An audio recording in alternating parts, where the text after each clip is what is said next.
yang begitu banyak, saya tidak mungkin membalasnya. Sehingga urusan balas membalas budinya saya pasrahkan jenengan. Sehingga sholawat dari kita itu pengganti doa jazallahu anna Muhammadan bima huwa ahlu.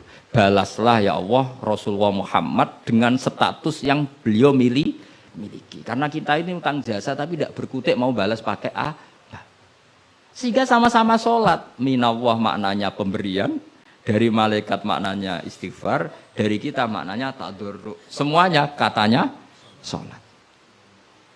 Jadi makna itu pasti ada proporsinya. Ada apa? Proporsi. Dan itu ulama tahu. Sehingga kemungkinan salah itu kecil karena dari awal dianalisis tadi ada ayat hadoriyah, safariyah, lailiyah, nahariyah. Sehingga detail. Nah, barokahnya ngaji ini kamu kemungkinan mufassir ulama dulu salah itu kecil sekali karena tadi terhitung. Bahkan per kalimat itu terhitung.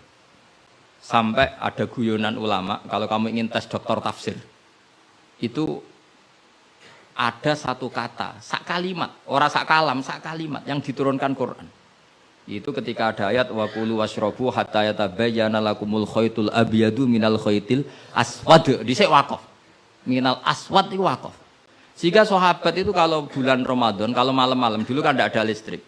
Itu di pintunya Kang Ali, di pintunya itu dikasih benang hitam sama benang merah. Jadi agar jimak bojone didelok.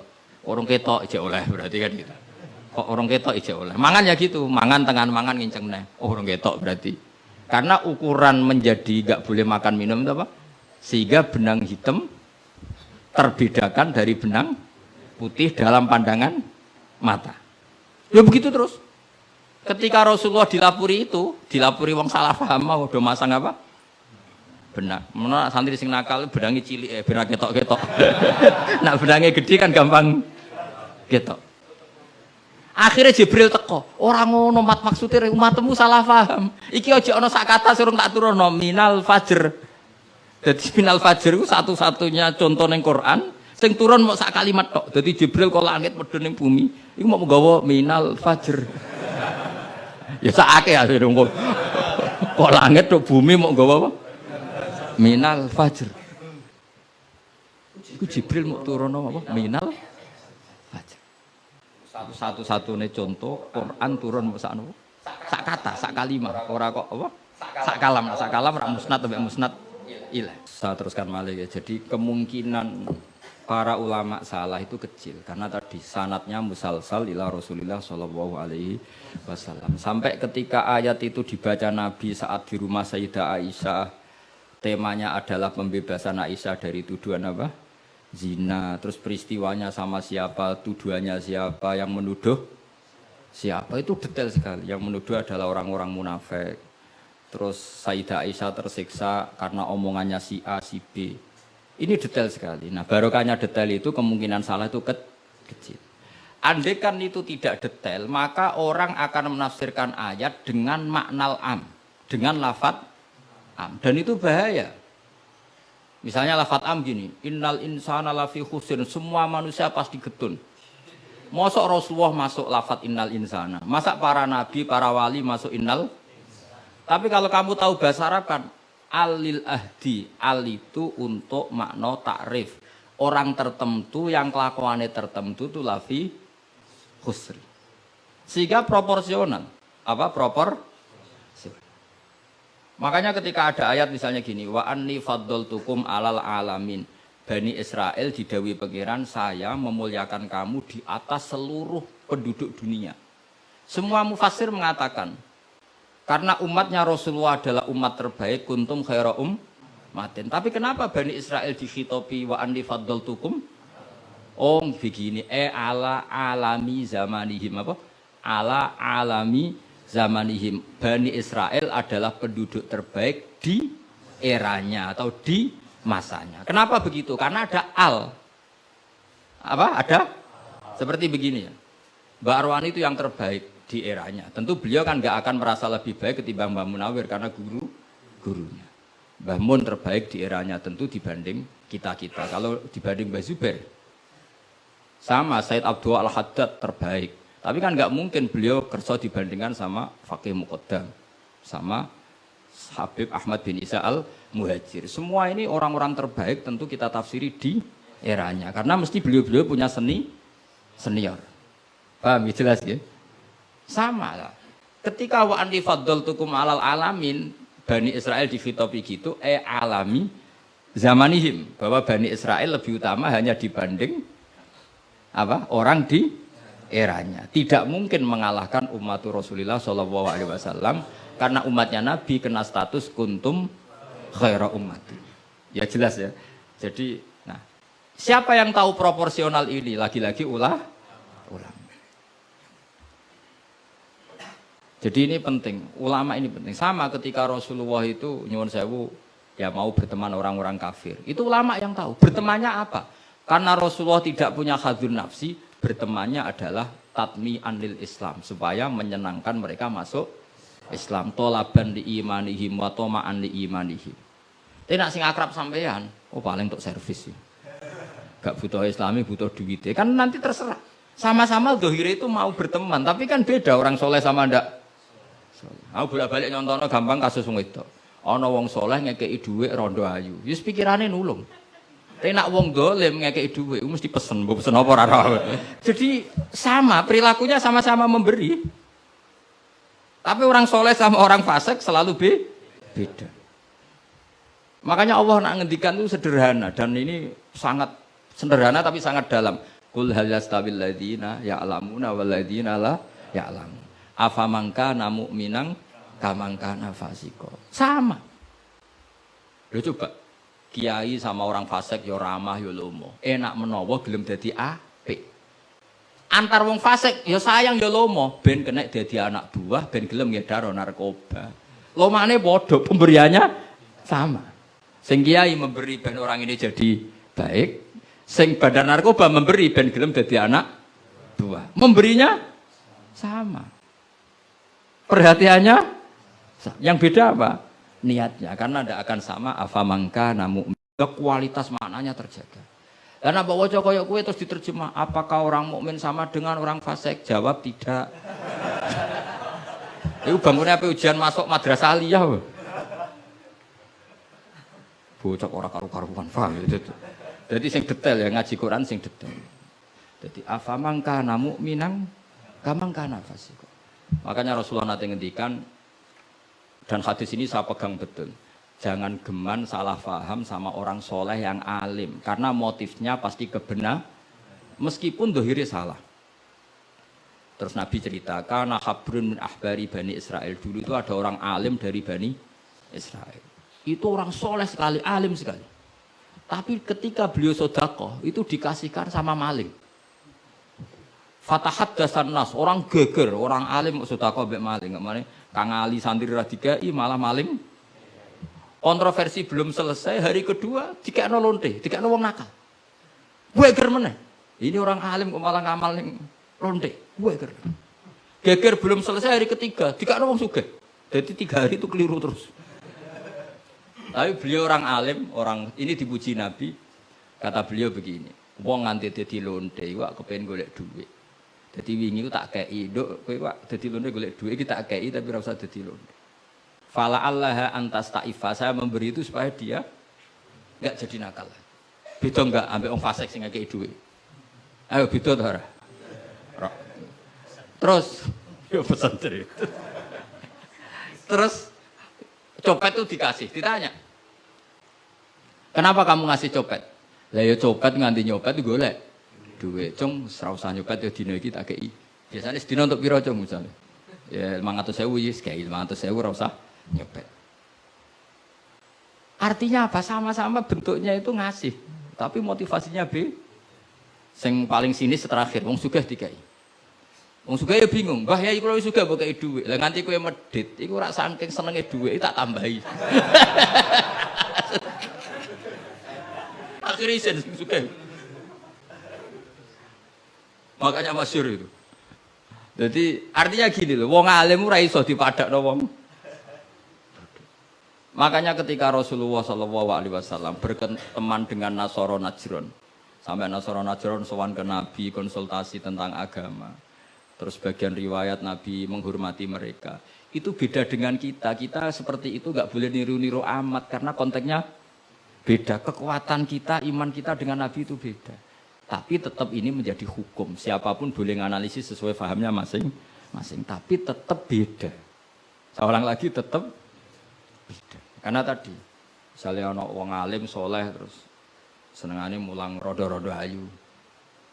Ya kita harus husnudon. Paling banter sangka bodoh dadi pinter. Sangka nakal dadi solihah, sangka kedonyan dadi eling akhirat. Ya motif utamanya seperti itu. Senajan kok akhirnya kecoba hamdari itu sono sing diwayo. Ya tetap halal kan diwayo. Tapi kan motivasi utamanya itu bahwa para janda ini harus lebih baik. Makanya ning gone dibak ning manakib, ning gone dibak berjanji wayamsi ma'al armalati. Di antara sifatnya Nabi itu mau mengajarkan beberapa janda. Karena mereka kasihan. Tapi nak sing mulang sampeyan, sing mulang hamdani, sing khusnudzon iku sapa? Khusnudzon iku kebodohan. Karena terus eling dene sing ayu iki, sing elek iki. Dadi ora penting iku paham ta ora, sing penting dene apal apa? Itu kan ngeri betul. Maka ini penting saya utarakan. Jadi Allah nak ngendikan itu sebenarnya sederhana, tapi maknanya jauh. Afamangkana mu'minang kamangkana fasiko. Saya itu merasakan, saya kemarin 7 hari di Korea. Itu 2006 banyak santri Korea ngaji saya yang pas perainan. Kenapa saya yang diundang? Sebenarnya saya itu nggak diundang. Mereka minta saya ngaji. Beberapa kali sudah ngaji di Indonesia, terus mereka minta sekali-kali Gus ngaji di Korea. Aku ya bilang gini, tapi waktunya terserah aku. Ngatur kiai dosa. Nggih Gus, pokoke terserah jenengan. Mereka mintanya 1 bulan di Ramadan. Bangunnya pondok kan tutup. Kiai sewa kira. Sakulan Ramadan bisa. Akhirnya saya minta seminggu saja. Uniknya apa setelah saya di Korea? Tahun 2006 tukang Ali Imran itu mereka ngaji saya di Jogja. Delalah saya pas nerangkan ayat ya ayyuhalladzina amanu alaikum anfusakum la yadurrukum man dhalla idza tadaitum. Wahai orang-orang yang beriman, jaga diri kamu secara baik-baik. Setelah kamu menjaga kebaikan kamu, setelah kamu menjaga iman kamu, setelah kamu menjaga konsisten istiqomah kamu, la yadurrukum man dhalla idza tadaitum. Orang sekeliling kamu sesat enggak masalah. Kamu hidup di Jakarta enggak masalah, di Hong Kong enggak masalah, di Thailand enggak masalah. Yang penting kesehatan kamu terjaga. Itu mereka terinspirasi. Itu satu-satunya ayat Gus yang menjadi kita nyaman hidup di Korea. Ustadz-ustadz di sana merasa nyaman. Enggak apa-apa kita dikepung orang ateis, dikepung orang macam-macam. La yadurrukum man dhalla idza tadaitum. Akhirnya dikenang. Nasihat saya itu dikenang. Akhirnya mereka sepakat ngundang saya semua guru-guru terus tak ijazahi itu. Ya sudah, Korea itu bumi ateis. Bumi di sini tuh nangis semua karena lama enggak dipakai sujud. Padahal lakal hamdu mil'us samawati wa mil'ul ardi. Bahwa memuji Allah itu harus memenuhi langit dan memenuhi bumi. Nanti kalau orang Korea enggak ada orang Indonesia, bumi ana sing lodang. Jadi didelok malaikat kok dhuwur, ini kok lodang karena enggak ada yang sujud. Tapi baru kayak dikepung TKI 49.000. Dan itu separuh lebih sholat. Sholatnya keren pisan, kadang ning Thailand, kadang ning gone. Karena kalau pas kerja itu waktu sholat disamakan waktu jeda 5 menit ke kamar mandi. Jadi rata-rata sholatnya itu pas di kamar mandi. Lucunya kalau mereka sedang baik nawani gini, apa tak belikan patung juga? Karena pernah ada orang TKI sholat itu dincengin ngisor. Mereka aneh, ada sembahyang kok tanpa patung. Karena tahunya mereka yang namanya sembahyang pakai patung. Jadi betapa mereka nggak kenal sekali sama Islam. Dan itu pertama kenal barokahnya orang-orang Indonesia. 49.000. Nah sekarang udah bikin masjid, udah apa, terus ada yang ngontrak masjid. Jadi masjid itu unik. Kadang lantai 1 gereja, lantai 2 bar, lantai 3 masjid. Jadi saya pernah ngaji beb itu mau ke masjid ngelewati gereja dulu. Dan di masjid gambarnya salib. Karena yang di bawah itu gereja. Lewat situ. Lantai 2 bar. Bar itu lantai 3 masjid. Kadang balikannya masjid dulu, bar. Jadi ya nguji iman betul. Teman saya ada yang cerita, saya pernah Gus mau ke masjid, lantai 2 bar sudah masuk setengah. Ke masjid apa di sini aja ya?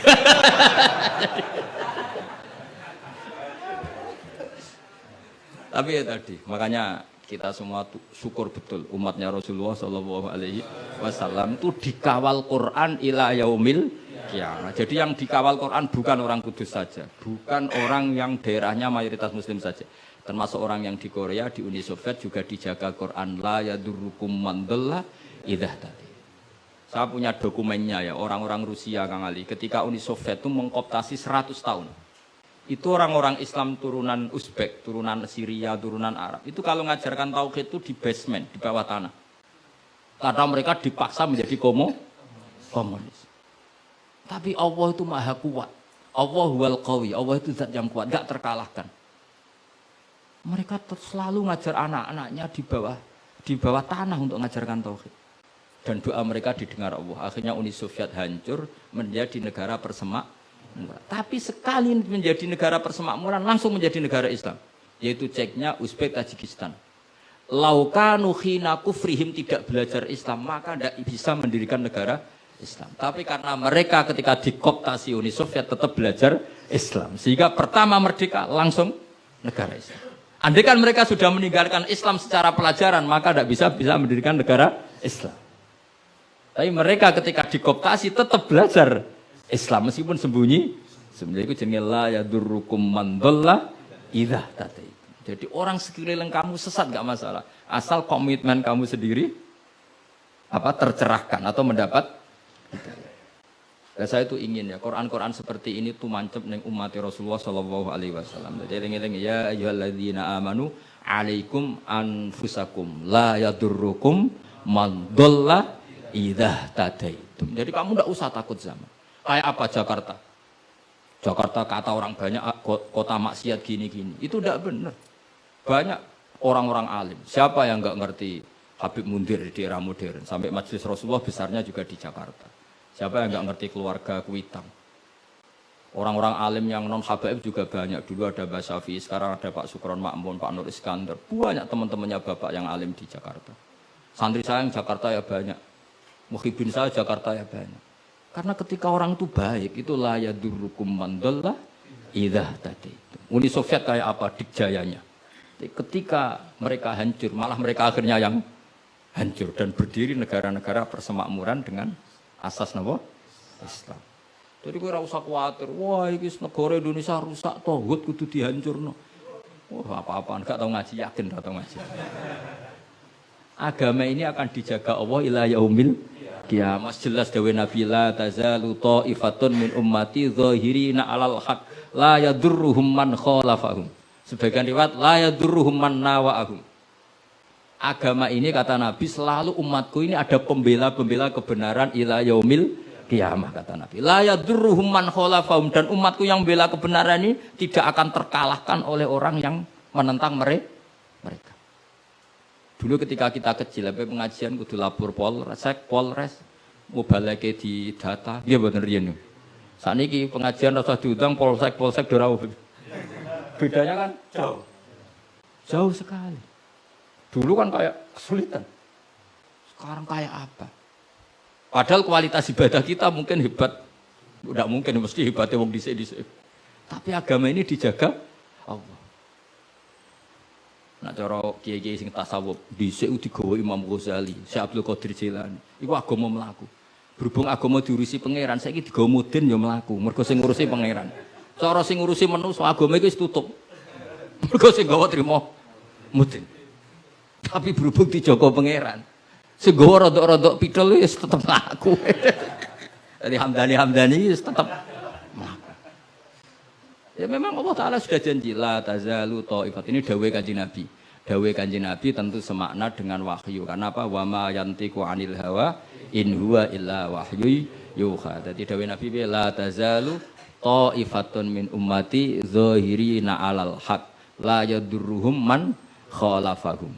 Jadi umatku akan selalu ada yang membela kebenaran dan tidak akan terkalahkan oleh yang menentang. Tapi syaratnya tadi loh ya, syaratnya seperti di Quran tadi, idza tadaitum. Kalau di Kudus bar bisa rame, tapi nyatanya pengajiannya Ki Saroni ya bisa rame. Artinya kebenaran itu nggak pernah kalah. Coba saya sekarang hitung saja, konser dangdut sama sholatnya Habib Syekh, pendatangnya banyak mana coba? Tetap menang Habib Syekh. Sekarang orang yang di bar sama ngaji Jumat pagi banyak mana? Banyak banget. Artinya kebenaran itu selalu menang. Lah repotnya kadang sih gak kebenaran itu hitung-hitungan. Tak rewangi ini untuk apa? Itu mulai masalah. Kalau yang bawa saja sudah ada ikhlas itu mulai. Asal yang bawa ikhlas, insya Allah tetap menang gitu.